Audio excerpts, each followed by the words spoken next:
Hi, I'm Mark Cullen. You know, growing in popularity, perhaps more than anything else where the garden is concerned, is the need to attract pollinators to the garden. You might ask yourself, well, why would I want pollinators? And the answer to the question is, over a third of the food that we eat relies on natural pollinators in order to be produced.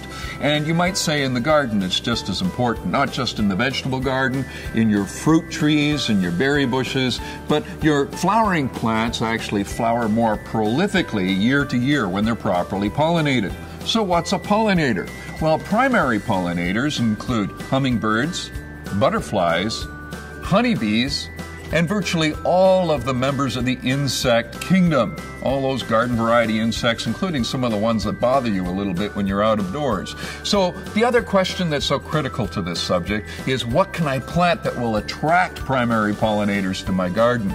And I want to suggest that you think about and plan a garden that provides a succession of bloom from early in the season right through until late fall. That way you'll get the hummingbirds as they move north, and then again later in the season as they move south, and the various generations of pollinators that exist in your garden. Starting with, for instance, primula.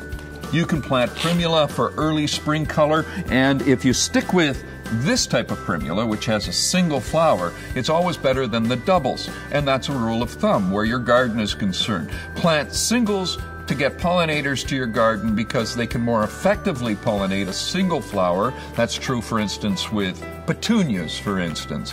Rather than planting the double, plant the single. And keep in mind, too, that butterflies like to land like a helicopter, so they're looking for that landing pad that you would get from, say, a Marguerite daisy, or a Shasta daisy, or Rudbeckia, or Echinacea, a purple coneflower, a wonderful hardy Canadian native plant that comes back year after year. So you're beginning to get the idea. You know, tulips, again, back to early in the season, will attract pollinators, especially in the form of honeybees that have just come out of hibernation, and crocus, and those ever powerfully scented hyacinths all attract pollinators early in the season. Out of the bulb blooming season, we move into early June and July, and you should be planting annuals that attract pollinators, like alyssum, for instance. And one of the best of all is salvia. You can get salvia as an annual, which blooms for the whole summer long, or the cardinal flower, the perennial flowering salvia. It's a hummingbird magnet, the perennial salvia. And then one of the best pollinators of all is the butterfly bush. Begins to bloom in late July, right through until late October, sometimes even early November, as long as you're cutting off the finished blooms as they occur.